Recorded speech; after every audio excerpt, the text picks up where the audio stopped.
Programa de hoje, um político raiz.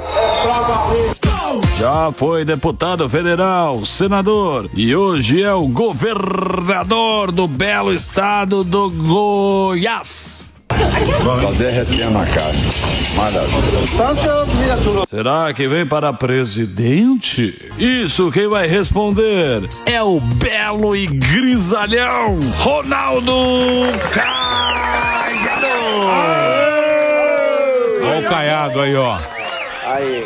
O Caiado é o dos primeiros da direita, né, Caiado? Quando Isso, a turma quando não tinha direita, você já era da direita. Verdade. Que coisa, né? 86, não né, é? rapaz? Quando nós montamos a UDR. A velha guarda da direita. Naquela época, você era demonizado quando dizia que você era defensor de direito de propriedade, livre iniciativa, economia de mercado. Ali, meu amigo, você era excluído de todas as rodas, né? Nem existia, né? Não tinha aquele pensamento. Naquela época era o Estado socializante, era cada vez mais prerrogativas do poder para poder fazer distribuição das propriedades rurais sem que a iniciativa privada pudesse ter a opção de ter o direito à propriedade.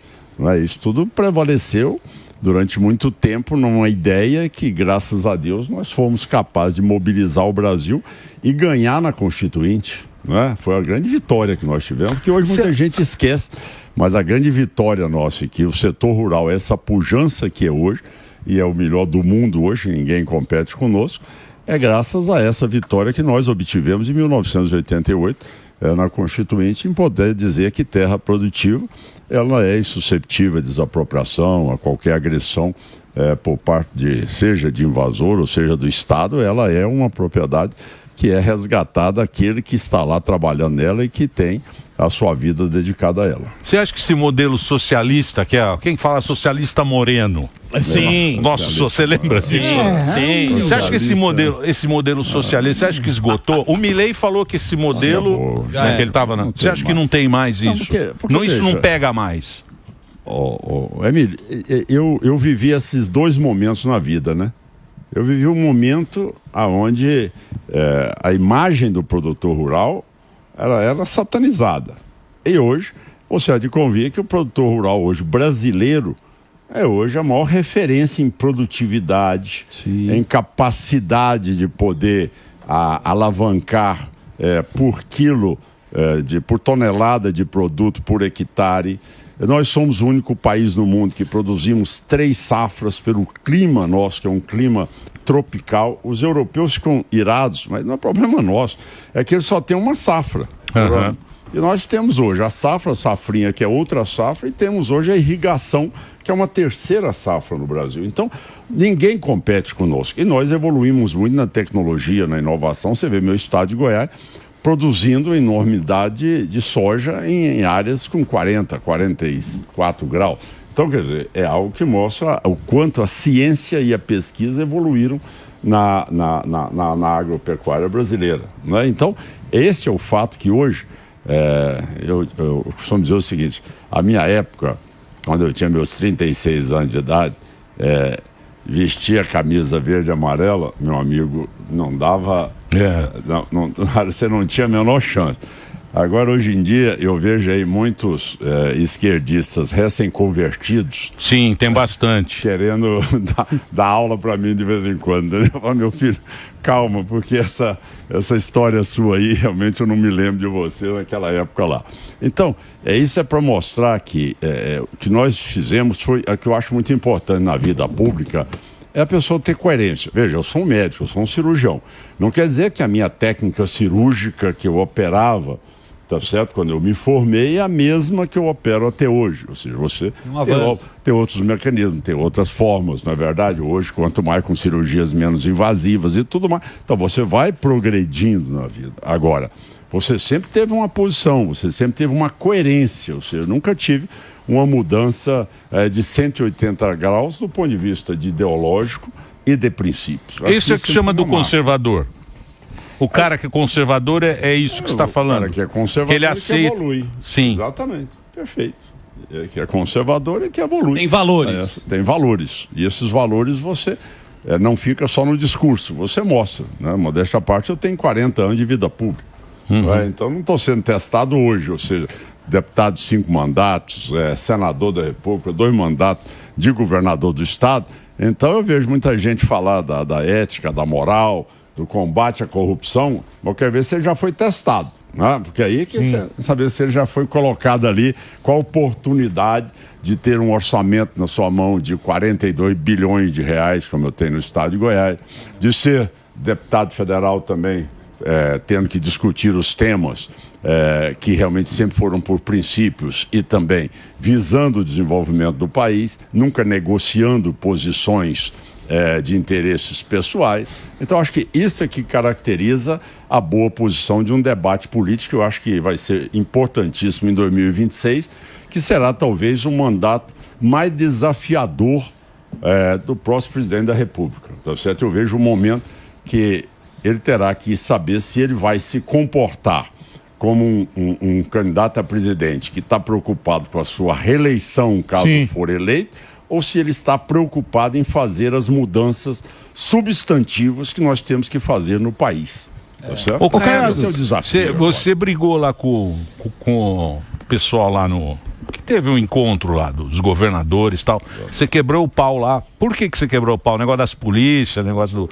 O que é realmente aquilo? O que foi proposto lá em Brasília? O que foi proposto realmente é algo que simplesmente eles estão dourando a pílula, tá certo, de uma emenda à Constituição brasileira, que seria aquilo que realmente eles querem enganar a população, tá certo? Iludir a população, dizer, olha, nós vamos montar uma estrutura agora, porque nós temos que ter o Sistema Único de Segurança Pública, chamada SUSP, e que nesta emenda constitucional o governo federal vai decidir o que é que eu tenho que fazer no meu estado de Goiás e os outros estados também. Ou seja, as regras gerais decididas pelo ministro, elas se tornam regras gerais vinculantes a todos os estados e o Distrito Federal. Então, quer dizer, isto é uma invasão completa da prerrogativa, Emílio, dos estados federados. Nós temos uma Constituição que prevê os estados, chamados entes subnacionais, que nós temos nossa independência.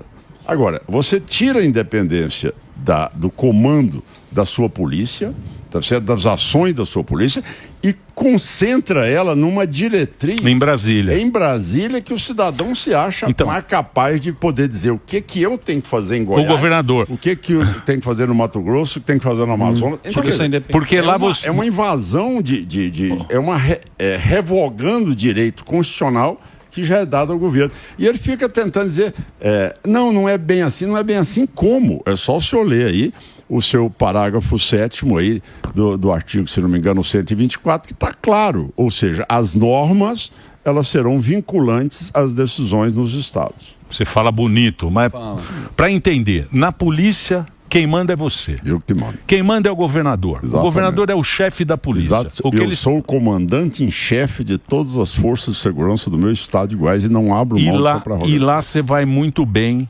na polícia. Quais são os números lá de Goiás? Para você ter uma ideia, vou dar aqui para você uma ideia. Por exemplo, se roubava 11 mil carros por ano em Goiás, quando eu assumi o governo. Não tinha nenhuma seguradora que segurava carro. 11 mil. 11 mil. Caminhonete a diesel ninguém comprava. Caramba. Porque o cidadão não saía da porta da concessionária, tá certo? Que já era assaltado, ou latrocínio, ou assalta o carro. Tá certo? Era o maior desmonte que se existia no Brasil, era exatamente no estado de Goiás. Certo? A invasão de propriedade rural, assalto à propriedade rural, assalto à carga, assalto a combustível, assalto a supermercados. Tá certo? Tudo isso era disseminado. Telefone celular, essas coisas todas, isso era uma rotina que se existia dentro. Ninguém tinha coragem de sair com um carro ali aberto para levar o filho a uma festa à noite, porque era um problema. Bom, essa situação em Goiás hoje, nós temos hoje um estado que desde que nós assumimos o governo, nunca teve um assalto a banco, Tiveram tentativas, mas nunca teve um assalto a banco, nunca teve um roubo de carro blindado, carro forte, nunca teve um novo cangaço no estado, nunca teve uma invasão de terra no estado. Tá certo? Então você vê que os índices de Goiás caíram assim, por exemplo, roubo de carro, 92%. 92%. Caramba. Você vê a ação do narcotráfico na região do entorno, que sequestravam ali os alunos para ter que comercializar droga na hora do recreio. Você não andava. Goiás teve a primeira cidade mais violenta do país, que era a cidade de Valparaíso, do entorno de Brasília. Você transita lá 10 horas, 11 horas da noite, meia-noite, o cidadão, a dona da panificadora, abre ela às 4 horas da manhã e tal, e todo mundo hoje vive aquilo que eu não vivia antes. Então, hoje, se eu tenho hoje, a Paraná Pesquisa avaliou 84,3% de aprovação no meu estado de Goiás, a segurança pública, ela ultrapassa 89%. Caramba. Porque o cidadão acha, porque isso aqui está sendo feito. Mas quem é o cidadão que mais se beneficia dele? É exatamente, Emílio, aquele que vai pegar o ônibus. Sim. Aquela mulher que vai levar o Sim. filho. O cara que está na correria, a população, O cara que está ali andando. Na correria. E o cidadão vai lá e toma, bate nela, toma a bolsa, toma o celular dela, agride, entra na casa dela. Tá certo? Hoje em dia, meu amigo, o cidadão hoje vai pegar ônibus a hora que quiser, vai andar com o celular, falar com ele onde ele desejar falar. Mas como o senhor fez, desculpa? Mas eu fiz exatamente pelo esquema desse problema que eu estou debatendo agora com o governo federal. O governo federal quer se apoderar de uma prerrogativa nossa. E eu tenho dito o seguinte, não. Eu estou apresentando a proposta de emenda constitucional. Ela está pronta e eu apresentarei ela amanhã. A emenda proposta por nós, aonde nós teremos também aí a prerrogativa nos estados de nós podermos legislar também sobre legislação penal e legislação penitenciária. Independência. Né? Independente. Cada estado tem a sua... governo. Exatamente. Cada estado tem que responder por aquilo que a população deseja. Perfeito. Eu tenho 89% de aprovação na segurança pública. Então não vai ser um cara que está lá em Brasília que vai resolver o meu assunto, enquanto o governo federal não dá conta de entrar na Amazônia, não dá conta de entrar na Rocinha, não dá conta de entrar em Fortaleza, não dá conta de entrar em Salvador e vai dizer para mim como é que eu tenho que fazer segurança pública em Goiás. Mas qual é o interesse do governo? É a verba que é estratosférica? Não, nada disso. O interesse do governo é concentrar poderes. Essa é a grande verdade. E muita gente está anestesiada. Eu tenho alertado isso, tá certo? Mas as pessoas fazem aquela cara de paisagem, tá certo? Então, eu tenho alertado isso e não é o primeiro fato. Se você buscar, amanhã você trouxer aqui um especialista, tá certo, em reforma tributária, ele vai dizer a você, não, isso é bonito, isso vai simplificar a tributação brasileira. Tudo bem, todos nós somos de acordo em simplificar a tributação brasileira. 1000, ponto de concórdia. Agora, não precisa de levar isso para ser comandado por um comitê gestor em Brasília, tirando as prerrogativas dos governadores. Segundo, não tem por que você querer apresentar uma emenda à Constituição, tirando da Constituição brasileira a prerrogativa que os estados têm de comandar as suas polícias. Isso é prerrogativa que nos foi dada. Retirar isso é uma agressão. Querer dizer como é que amanhã eu devo me comportar por uma norma vinculante do governo federal é exatamente desfazer o sistema federativo que nós temos no Brasil. E é isso que eu insisto. Agora, eles jogam para um outro lado. Quer dizer, eles tentam, neste momento, destruir. Vamos ser claros, o cidadão excedeu, ele tem que responder pelo crime ou pelo excesso que cometeu. Né? Nós nunca fizemos concessão a excesso e nem a milícia. Pelo contrário, eu tenho uma corregedoria extremamente austera. Agora, eu pergunto a todos vocês aqui, veja bem o nível de estresse hoje do policial. Pensa bem um policial hoje, o nível de estresse dele. Tá certo? Quer dizer, ele vai entrar sabendo que está enfrentando aqueles caras ali de Guarulhos, que entraram com fuzil 762, que é crime federal, porque uma arma dessa não é usada, tá certo? Segundo lugar, num território que é federal, 100% federal, não é? E faz questão de dizer, não, vai ser às 4 horas da tarde que é para dar o recado. Olha, quem quiser amanhã delatar sobre nós vamos matar em praça pública às 4 horas da tarde, no lugar mais movimentado. Tá aí o recado. Pronto. Tá certo? Então, quer dizer, essas situações, nós temos que entender que nós estamos vivendo hoje um estado de guerra civil não declarada. E o governo faz cara de paisagem. Não, não é bem assim, você sabe, porque o que nós precisamos nessa hora é colocar câmera em todo mundo, porque essa aqui é a solução. Ah, meu amigo... É solução dinamarquesa em Medellín. Exatamente. Você viu no Rio de Janeiro que mataram o policial e soltaram no carro? Aquilo lá? Você viu a barbárie? Ou seja, mata o policial, enfia dentro de um carro, joga ele ladeira abaixo, tá certo? Tem as imagens no aí. entanto, quando você busca essa situação, lógico, não estou aqui defendendo nenhuma delas, mas quando você bota essa situação, é a vida da pessoa. Agora, o policial, erradamente também, e sem ter o comportamento compatível com a corporação, jogou o cara da ponte. Tudo bem. Agora, vamos equilibrar as duas coisas. Vamos tentar balancear as duas coisas, tá certo? Quer dizer, a vida do delegado, por ser polícia, o valor ponderal dela é menor do que o valor ponderal daquele que foi jogado da ponte. Sim.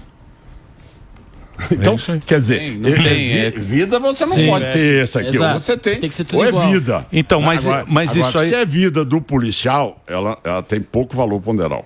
Ela tem pouca importância. Sim. Agora, se é vida de qualquer outro, tem mais. Agora, vocês imaginam qualquer um de vocês, qualquer um de nós aqui, vestindo uma farda e tendo que morar aí num bairro mais humilde, tendo que saber que está 100% comandado pelos faccionados, tá certo? Tendo que enfrentar como aquela... Você vai lá numa favela. Você sabe que a favela do Rio de Janeiro tem uma decisão do Supremo que você não pode... Você deve ter visto no meu debate. Você não pode entrar lá para ter acesso aos que estão lá. Só de Goiás tem 54 faccionados do Comando Vermelho. Pará soltou agora, tem mais de 80 lá nesse local. Esses dias eu perguntei, vocês sabem onde é que a diária é mais cara no Rio de Janeiro? Não é nos hotéis de Copacabana, nem do Leblon e muito menos ali da Barra da Tijuca.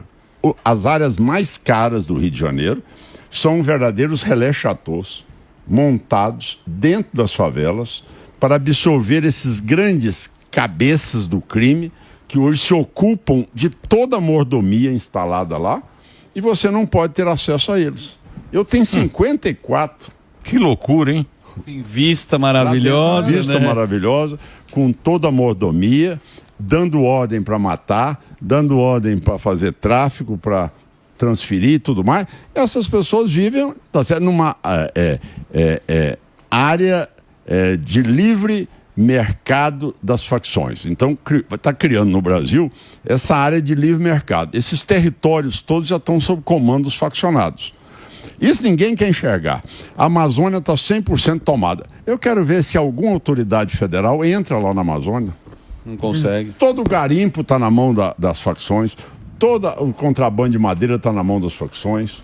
Hoje, com a presença das facções venezuelanas, das facções colombianas também, tá certo? Isso tudo, nós estamos assistindo e, de repente, o governo federal quer dizer o seguinte: olha, se não puser câmera, se puser câmera, vai resolver. Será que se essa medida não fosse extensiva a todos os poderes da República, será que não teria uma coisa meter bem uma GoPro em Brasília? Todo mundo, todos os poderes, agora, horário de serviço, liga a câmera. Na verdade? Agora você querer demonizar, isso é um risco muito alto. Eu quero dizer, Emílio, porque a partir de hoje, você vai ver que ninguém vai construir prova. E uma coisa, eu estou dentro de um centro cirúrgico, operando, estressado, paciente sangrando, e de repente eu vou ser, às vezes, mal educado com o meu anestesista. Sim. Pô, cara, você não está vendo que está aí, tá. Aí daí a pouco é assédio. Não é? Se eu tivesse com câmera, seria assédio. Agora o cara não está vivendo a emoção que eu tô. Agora, vai ver a adrenalina de um policial enfrentando esses caras que são altamente preparados e com armamento mais sofisticado do que os da polícia. Agora, por exemplo, que nem você vê a imprensa, essa notícia saiu agora no final de semana, que ele fala o seguinte, né? Que você estava falando desse policial que jogou o outro ali no... Que foi uma... Na ponte. Na ponte. Saiu Isso aqui é o quê? No Estadão. Força Tarefa prende mais 2 acusados de participação no assassinato do delator do PCC. A polícia prendeu agora. Em momento algum, saiu no jornal, não há nenhuma referência à Polícia de São Paulo, Secretaria de Segurança, ao Derrite e ao Tarcísio. Exato. Em momento algum, em momento algum saiu que os caras prenderam. É só prende. Exato. Foi preso, mas não tem momento algum. Quando tem. Mas isso aí é uma sacanagem. É uma sacanagem. Mas tá teleguiado para isso. Mas é uma sacanagem. Tá orientado pra... Gente, é o maior absurdo que nós estamos fazendo, porque excessos existem em cada setor, tá certo? Existem excessos. Esse excesso na minha área da saúde, como médico que sou, a gente sabe que tem que ser punido. Agora, você destruir a credibilidade de uma polícia, de uma instituição secular no país, com isso que está sendo feito, tá certo? O cidadão vai chegar ao seguinte: eu vou ser polícia como?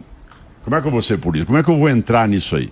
Porque se você analisar depois a filmagem da câmera, como está aqui, aí é uma maravilha, né? Eu não estou lá dentro. Então, quer dizer, você vê como é que é câmera, né? Eu não sou muito entendido de futebol, mas eu sou apaixonado pelo Flamengo, deixa pra lá. Vamos continuar aqui. Agora só tem botafoguense. Ultimamente apareceu muito. Nada. Como apareceu o Botafogo? Nunca vi um negócio de doido, na verdade. Nunca vi um povo tão enrustido igual ele. De repente aparece. Mas vamos lá. Você tem o tal do jogo lá que tem, parece que 18 câmeras, né, do VAR lá. Né? 18 câmeras filmando e tem o VAR lá que tem, parece que 8 pessoas julgando. Isso. Aí daí a pouco o sujeito fala: isso é o juiz, isso e aquilo outro tá errado, o VAR tá errado, tudo tá errado. Então, poxa, você imagina bem você num ambiente daquele, onde você tem toda a tranquilidade para analisar, não existe ponto de concórdia. Sim. Agora, você quer analisar que o cidadão, no estresse daquele, enfrentando um ambiente totalmente inóspito, comandado pelos faccionados, que ele não pode cometer erro, talvez excesso. Olha, é a vida dele. Ele não tem outra alternativa, é a vida dele. Agora, Caio, deixa eu fazer uma outra pergunta para você, que você tá lá em Goiás e normalmente a gente fica com o assunto Rio e São Paulo, tal, mesmo você sendo uma figura nacional, porque você é um cara que já tem muita experiência na política. Você acabou com a visita íntima lá? Acabei. Mas pode isso? Pois é. Pode acabar? Pois é, tá aí um assunto. Esse assunto ainda está sendo discutido. Certo? Agora, o que acontece? Eu, como governador do estado, você colocou a melhor pergunta do mundo. Como é que eu vou controlar o crime no meu estado de Goiás, sendo que toda visita íntima e toda visita de advogado, tá certo? Que não for filmada e nem gravada, como é que eu vou ter controle do comando dos meus faccionados? Então, quer dizer, não tem. Então, o que as penitenciárias não é mais em Goiás? É escritório do crime. O cedo fica ali, na tranquilidade, na mordomia. Em Goiás, antigamente, a penitenciária tinha quarto de motel, que eles alugavam R$150, cocaína nos finais de semana, churrasco no final de semana, isso tudo gravado e mostrado. Pablo Escobar. Pablo Escobar e numa versão melhor, tá certo? Que disse que fazia uma escolha das meninas que iam pra lá no final de semana. Que gostoso, hein? É desse jeito que era lá. Os caras não gostam de você. E o desfile. Não era cadeia, era um resort. Então, hoje, você tem uma penitenciária em Goiás, meu amigo, que o cidadão tá lá para cumprir pena e se quiser trabalhar, tem um local de trabalhar. Mas não tem negócio de ter aquela feira que eles fazem para esquentar dinheiro ali, ter esse negócio de festinha, não existe isso, não existe, é rigidez plena. Agora, nisso eu consegui como? Faccionado e estuprador não tem direito a visita íntima, nem também a advogado chegar lá e ter a conversa com ele em sigilo, certo? Porque o sigilo ali, o sigilo é o direito do indivíduo. Mas vem cá, ele quer dar o direito do indivíduo em poder ter como falar com o advogado em sigilo. E esse advogado vai mandar matar um outro policial. Vai mandar matar um outro adversário dele. Quer dizer, o direito à vida passa a ser acessório do direito da garantia do preso em poder falar em total sigilo com o advogado. Como é que está isso? Onde é que tem isso? Então, Emílio, quando eu criei, lógico, muitas vagas, construí muitas vagas e estipulei um sistema mais rígido, a criminalidade fez isso. Mas você investiu, né? Você investiu. Olha, vamos lá, investimento. Estou no final do meu 6º ano de governo. Eu investi na segurança pública 17 bilhões de reais. Sabe quanto é que o governo federal me repassou? Em 6 anos, vai completar agora fim de dezembro. 6 anos eu já investi 17 bilhões de reais. Voltou quanto? 980 milhões. Mas isso é que é o Você problema. coloca 16. Deixa eu só fazer um break. Daqui a pouquinho nós vamos falar sobre o futuro com o nosso querido Ronaldo Caiado, governador de Goiás. Estamos ao vivo. Já estamos ao vivo. Isso aqui não para. Isso aqui, você não sabe o que é, cara. Acelerado, cara. Isso aqui uma pergunta, você se coloca, acho que não é de agora, como uma possibilidade, um presidenciável para 2026. Verdade. Nas eleições, teve uma rusga entre você e o Bolsonaro, pelo menos o que saiu na imprensa, em algum momento você falou que o país cansou da maneira que o Bolsonaro enxerga a política. O Bolsonaro falou que você falava grosso, mas aceitou um apoio, acho que de um candidato petista. Também, mais recentemente, você foi criticado por dar acho que alguma homenagem ao Flávio Dino como cidadão de Goiás. A pergunta é, a direita, você acha que vai vir com várias frentes ou tem como ir com uma só? Porque às vezes a percepção que a gente tem, eu sou muito mais pelo viés da economia do que do conservadorismo político, mas a gente vê que às vezes se dissipa a energia, enquanto a esquerda fica um único nome, fica batendo entre si. Verdade. Aqui em São Paulo, quase o Boulos ganhou, né? Não foi por muito, não. E esse foi um dos problemas. Pera lá, pô. Ele perdeu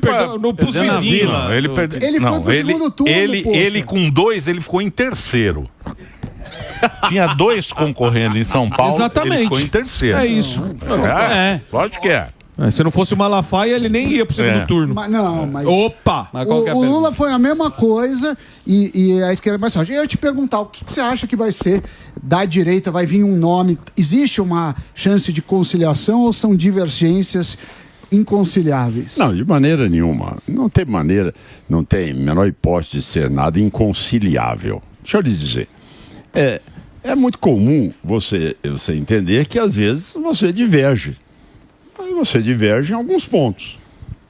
Certo? Isso não quer dizer que você diverge de princípios. Sim. Tá certo? Então, por exemplo, olha, vai ter o fato específico aqui de Covid. Bom, ele tem uma análise, uma visão, tá certo? Que, olha, ele não acredita em vacina, ou que não acredita em isolamento.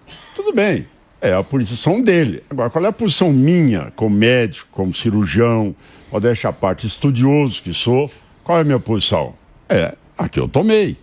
Olha, fui o primeiro governador a implantar o isolamento social, fiz a campanha dura até poder chegar a vacina, tudo bem. Gente, quantas pessoas podem divergir aqui nesse ambiente? Certo? Isso não é motivo, tá certo, de romper-se acordos que são de princípios maiores, tá bom? Agora, essa divergência houve. Em relação ao problema da Prefeitura de Goiânia, tá bom? Vamos lá. Eu busquei o entendimento para o acordo. O PL não quis, só quis construir chapa pura. Lançou um candidato. Agora, a disputa entre nós e o PL, quem ganhasse teria os mesmos princípios, concorda? Então, por que ele estava fazendo lá, me atazanando em Goiânia, sendo que tinha uma eleição no Ceará que era emblemática para nós, no mesmo dia? Ficar lá dentro de Goiânia. Para que isso? Para que me derrotar em Goiânia? Então, entenda, essas coisas são coisas que não precisavam de ter acontecido. Agora, você citou um outro caso, e aí sim, com muita inteligência. Nós vamos saber o quê? Se posicionar e sabendo os nossos princípios, que não precisam ser testados mais, ou nós vamos saber se posicionar e ganhar a eleição? Porque se posicionar e perder a eleição, você vai ficar na fila dos derrotados. Tá certo? E derrotado não escreve história. Então eu quero saber se eu, modéstia à parte, já perdi a eleição. Mas, modéstia à parte, também já acumulei, tá certo, 10 vitórias. Tá certo? Então, eu entro no jogo, mas eu sei articular política. E por isso a homenagem ao Flávio Dino, Não, que muita, pera, calma porque lá, muita calma gente falou que isso aí foi meio incoerência. Deixa eu Né? explicar. Explica, por favor, que a turma quer saber Deixa eu também. explicar o problema do Claudino. Muito claro. Flávio. A iniciativa é da Câmara dos Deputados, é da Assembleia Legislativa. Tá certo? Quem dá título de cidadão goiano não é governador do estado. Então, nunca aconteceu de um governador do estado receber uma matéria aprovada e não sancionar aquele problema. Isso não existe. Ou seja, isso é uma deliberação da Assembleia Legislativa. A iniciativa foi tomada por vários deputados e teve a maioria da aprovação. Então você sanciona uma iniciativa que é prerrogativa da Assembleia Legislativa. O governador não tem prerrogativa de dar título de cidadão para ninguém. Tá certo? Então, essa é o que deve ser analisado. Então, é por isso que é importante você citar isso, porque, de repente, por falta total do cidadão se aprofundar no assunto, ou poder querer, pelo menos, saber, aí cria-se um verdadeiro vendaval em cima de algo que não tem motivo algum, que eu estou dizendo, perdendo energia por causa de uma bobagem como essa, ao invés de nós termos que discutir, como ele está falando, o caso do quadro fiscal do país. Sim. Tá certo? Tem problema muito maior para ser discutido do que... Igual ele está dizendo, olha, quando o Michel Temer fez o teto de gasto, buscou-se um reequilíbrio. Sim. Quando fez um arcabouço fiscal, liberou geral para gastar. Sim. E o governo está hoje descumprindo um arcabouço fiscal, sem limite para poder gastar, e hoje já está com mais de 240 bilhões num ano que ele disse que entregaria o 0 a 0. Mas de déficit fiscal. Então, isso que ele está colocando é a realidade. E a gente fica discutindo, aí você autorizou o título de cidadão goiano para o Flávio Dino. Não, para todos. Tá. Não, quem a Assembleia legislar e a Assembleia, vocês têm que saber o seguinte, o Congresso Nacional, a Câmara dos Deputados e a Assembleia Legislativa, eles são representantes do povo, tá certo? Então, o único poder que tem a maioria é a totalidade dos votos, é a Assembleia e a Câmara dos Deputados, tá bom? Agora, governador, presidente e prefeito, nós temos metade mais um dos votos para nos elegermos. Então, quem tem a totalidade é a Câmara e a Assembleia e Câmara de Vereador.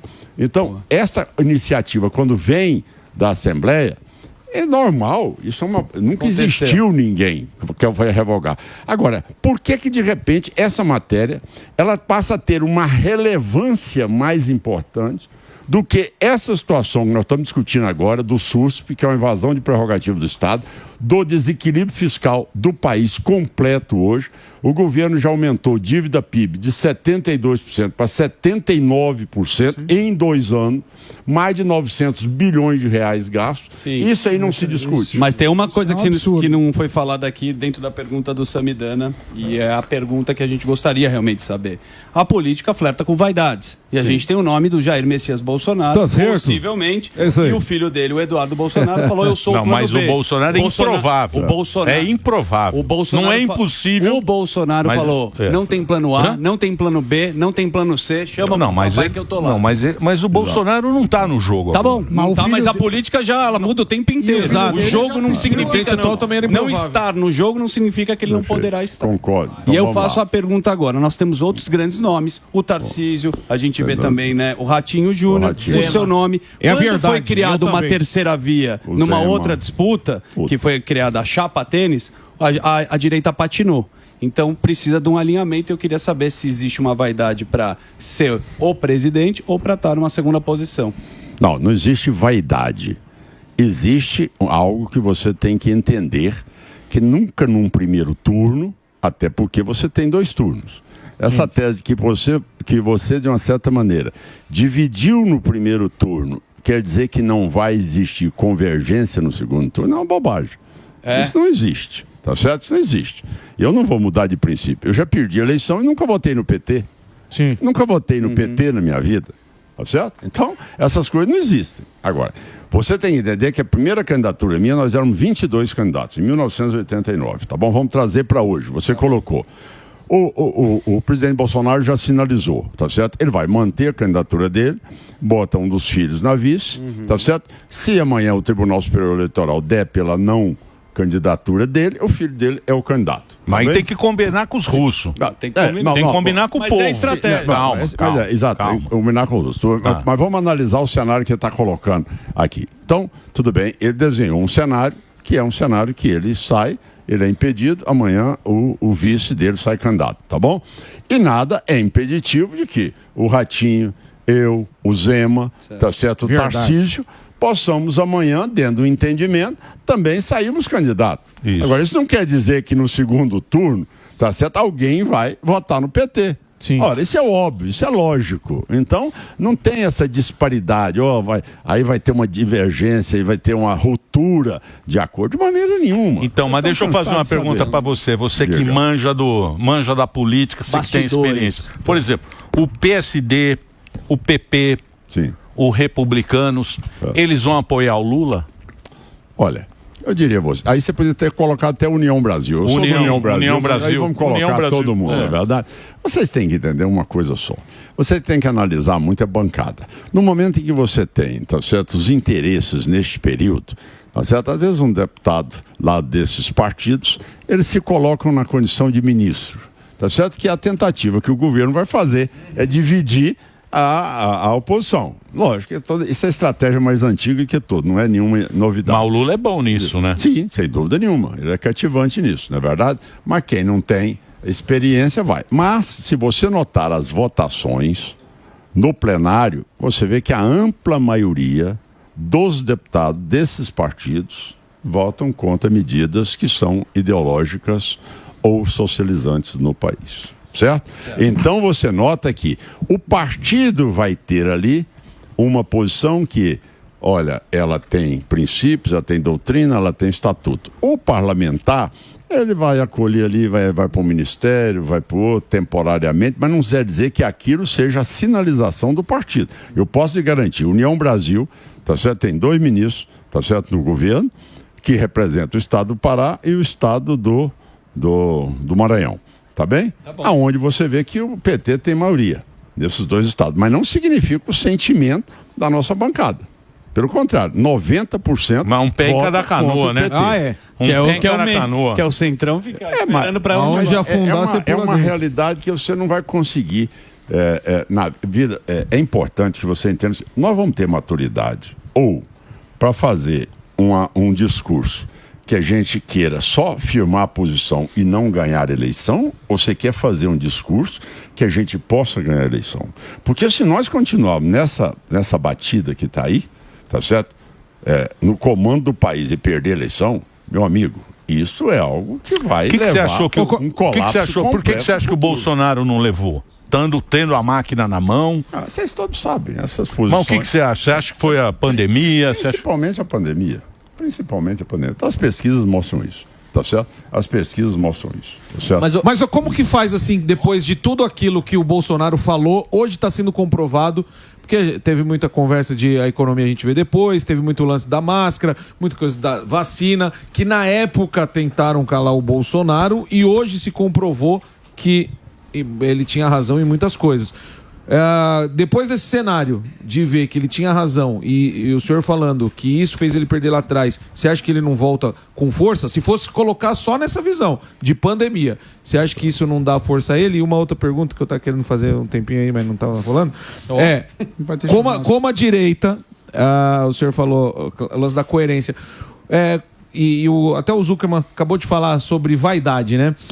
Como que você enxerga as pessoas que falam que são de direita e durante a eleição fica atacando a própria turma da direita? Eu coloco aqui o pastor Malafaia, que durante a campanha, ao invés dele querer que 2 caras que diziam ser da direita tá no pleito, ele bateu em um exclusivamente, ficou 20 dias falando de um candidato, e aí, como você me falou, quase que o Boulos podia ter levado.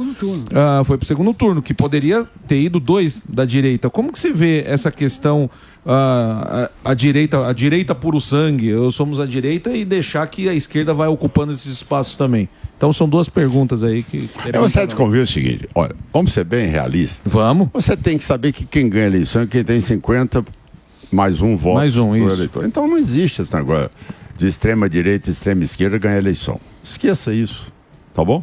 Então você quer ter sua ideia, você quer defender sua ideia, ótimo. Agora, você quer ganhar a eleição? Você tem que optar pelas duas coisas, tá bom? Então, se você quiser ganhar a eleição, aprenda uma coisa, tá bom? Isso eu fui deputado muitos anos. Certo. Quando você está no parlamento, você tem 513 deputados federais. Você é 513 avos. Se você não tiver capacidade de aglutinar apoiamento ao seu projeto de lei e ter 257 votos favoráveis numa lei complementar, você não vai aprovar o seu projeto. Certo. Então, você tem que entender que precisa de parar com essa tese de que, botou uma tarja ali pronto, acabou. Se eu falar amanhã que eu vou aplicar vacina, aí eu já virei comunista. Isso é inadmissível, isso é loucura total. Mas isso não é um ingenuidade, não é ingenuidade do eleitor? Mas é uma ingenuidade. Do eleitor, eu digo. Eu não estou falando nem ingenuidade, eu estou falando que é algo que não pode ser nem fomentado, porque de repente, tá certo? Quando eu disse, olha, vai vacinar, tá certo, aqui em Goiás, eu vou fazer o isolamento, porque eu sou médico, sei como é que é a transmissão de um vírus, de repente no dia, falava, o Caiado é comunista. Pô, veja bem um negócio desse. Eu meio minha vida de 40 anos na vida pública, o cara querer dar lição para mim o que é ser liberal e o que é ser comunista. Pô, então, você está entendendo? Então a pessoa tem que entender que na democracia, tá certo? Você tem que construir maioria. E tá aí. Se você vai dentro de um Congresso Nacional e fica sendo apenas só lá, sem aprovar nada e sem fazer nada, só fazendo TikTok, você não vai resolver o problema do país. Agora, se você tiver conteúdo, preparo, montar um plano de governo, mostrar o que é resgatar, veja o que eu fiz em Goiás. Tá aí, ó. Eu fiz o isolamento e o Goiás é o estado hoje que tem 15 bilhões em caixa, tá certo? É o estado hoje que tem o maior avanço, o primeiro lugar na educação, o primeiro lugar na segurança, o primeiro lugar de serviço digital, primeiro lugar em transparência de gasto público, tá certo? O primeiro estado a ter menor percentual de pobreza, extrema pobreza no país, tudo isso. Construído por quê? Porque você precisa ter diretrizes, você precisa ter comando, você precisa ter líder. Comandar um governo é você saber ter bons secretários, bons ministros e poder saber funcionar a máquina. Aí você ganha a eleição. Essa tese de que, olha, a educação vota na esquerda, o cidadão da pobreza vota na esquerda, acabou com isso. Eu tenho 84% de aprovação em Goiás. Tá certo? Mas então isso acabou, desmistificou essa bobagem. O bom gestor, a população atende e entende o que é uma boa gestão no país. Agora, você não pode levar o país, mesmo você tendo as pessoas não convergentes com a sua ideia, você numa democracia não pode levar o país a uma guerra de secessão. A um quadro onde, dentro da mesma família, você tem ruptura.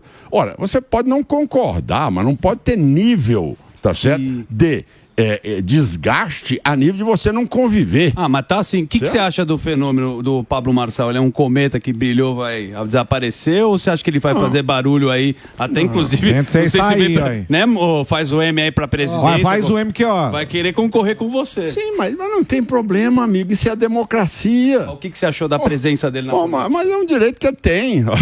Pô, qual o problema? O Marçal colocou, teve voto pra danar aqui dentro de São Paulo, tá certo? Quer colocar no cenário nacional, vai debater conosco também. Vamos estar lá sentado. Ou se vai ser eu, se vai ser o Bolsonaro, se vai ser o filho do Bolsonaro, se vai ser o Zema, se vai ser o Ratinho. Verdade. Tudo bem, o debate é esse, o debate. Agora, vamos construir. Quem tiver habilidade para chegar no segundo turno, tá certo? Se for eu, é lógico que eu vou buscar o apoio de todos, tá certo? Que são meus aliados. Agora, se não for eu já pode saber que eu já sou... no primeiro minuto do resultado, eu já sou apoiador de quem for pro segundo turno, meu amigo. Agora, você acha que esses caras novos que entram, né? Por exemplo, o caso do Marçal, os outsider que eles chamam, né? Que é o cara que não tá muito na política. Por exemplo, você vê o caso do Trump lá, o Trump apanhou no primeiro mandato dele, né? Ele precisou perder para aprender. Você acha que aqui no Brasil ainda, que nem esse Pablo Marçal aí, ele fez aquelas PLN, aquelas maluquice dele, conquistou muita gente falou, pô, esse cara é bacana, esse cara é diferente. Ou o cara vai escolher um político que tem experiência, que já foi deputado estadual, deputado federal, senador, governador com 2 mandatos. Você acha, como é que você acha que vai ser em 26 que o público vai... Porque a democracia é um negócio complicado, né? De repente aparece um aí que barulho, né? Que leva o bagulho. O que você acha que o cara vai escolher em 26? Eu acho. E essa eleição de 2024, ela foi muito sinalizadora para isso. Ela não vai mais estar votando em número. Ela vai estar analisando o cidadão. Essa eleição de 24, ela foi sinalizadora. Quem tem boa gestão, fez prefeito. Pois é. Acabou. Quem tem boa gestão, fez prefeito. Então não adianta você se agasalhar atrás de número e botar alguém que não tenha conteúdo para poder governar. Esta é a realidade nua e crua. Quando eu recebi o estado de Goiás, ele era bloqueado no Tesouro, nunca fiz um empréstimo, tá certo? Eu tinha 14 prefeitos que me apoiavam e tinha 10 deputados estaduais em 41, tá bom? Bem, era ingovernabilidade completa. Chamei o Tribunal de Justiça, chamei a Assembleia Legislativa, Tribunal de Contas do Estado, Defensoria Pública, Ministério Público, botei todo mundo sentado, vamos lá, vamos conversar, o problema agora é governar Goiás. Então você não governa sem os outros poderes. Então, o cara chega, eu às vezes fico assistindo alguma televisão, o cara chega e fala, eu chegar, aí eu vou resolver tudo, porque, peraí, vem cá, você é candidato aonde? Você é candidato lá em Cuba? Certo? Ou você é candidato na democracia? Se você for candidato na democracia, você tem que entender, é complicado o Congresso, é complicado o Supremo, é complicado o TCU. Calma, meu amigo, vamos sentar, vamos ter. No momento que o candidato tem credibilidade moral e intelectual, porque o presidente da República não pode ser preposto de ninguém. Sim, tem que mas o povo não acredita mais, porque hoje em dia a política é feita em jantar. Exatamente. Ela é decidida em jantarzinho. Isso é porque precisa dar precisa deixar que o povo, se você deixar o povo resolve. O povo resolve. Sim, o povo resolve, tudo bem. O povo sabe o caminho. Você sabe, Caiado. Ele vai me eleger. Ele vai me eleger para eu ter esse caminho. Calma lá. O povo resolve a eleição do candidato. Agora, ele me elegeu, por que ele me dá 84,3% de população hoje? Por quê? Porque você fez um bom governo. Então, por que eu fiz um bom governo? Eu não precisei de romper com nenhum poder. Eu tive que impor regras que são aquelas exigidas pela população. Esse é o lado, meu amigo, esse é o lado. O povo quer alguém que saiba governar. Saber governar é você buscar o ponto da moderação, da conciliação e do resultado final. Tá bom. Tá certo? Não é se sentir dono da verdade. Esta é a grande realidade que tem que ter. Não venha me desenhar com salvador da pátria mais, pelo amor de Deus. Tá bem? Nós queremos democracia? Queremos. É democracia? É. Então, se você botar a escala do time de futebol não vai dar concórdia, imagina bem se você quiser em termos de um candidato a presidente da República. Ele vai ser concórdia? Não. Mas ele tem capacidade de governar? Ora, vou buscar um exemplo sério. Quer ver? Você vai me falar, mas vem cá, quem é um cara desse que você daria no Brasil? O único estadista que eu conheço, Juscelino Kubitschek. Você pensou um mineiro enfrentar o Rio de Janeiro, tá certo? Com toda a estrutura que tinha e levar a capital para um cerrado, tá certo? Que ninguém sabia o que lá tinha, nem estrada para chegar existia. Sim. Agora, mas custou caro, né? Não, mas meu amigo, custou caro. Não. Isso hoje existe, o Brasil é o Brasil hoje porque tem um centro-oeste. Porque se não fosse o centro-oeste, estava produzindo o quê? Tá certo? Então essa é uma realidade. Então você tem que ter visão de país, você tem que ter visão de país. Então o governante ele tem que ter capacidade de disseminar o desenvolvimento e o resgate da autoestima. Nós somos um país que até hoje nós estamos perdendo para o Vietnã e para o Camboja, em termos de tecnologia. Inovação. Isso é um absurdo. Então como é que você... Isso deixa triste. Isso, deixa ou não deixa? Você é a geração de vocês hoje. É uma geração que você vê aí, nós somos mão de obra para fabricação de carro e trator, um país continental como o Brasil. A China, você tem uma indústria de carro, cada esquina que você vai.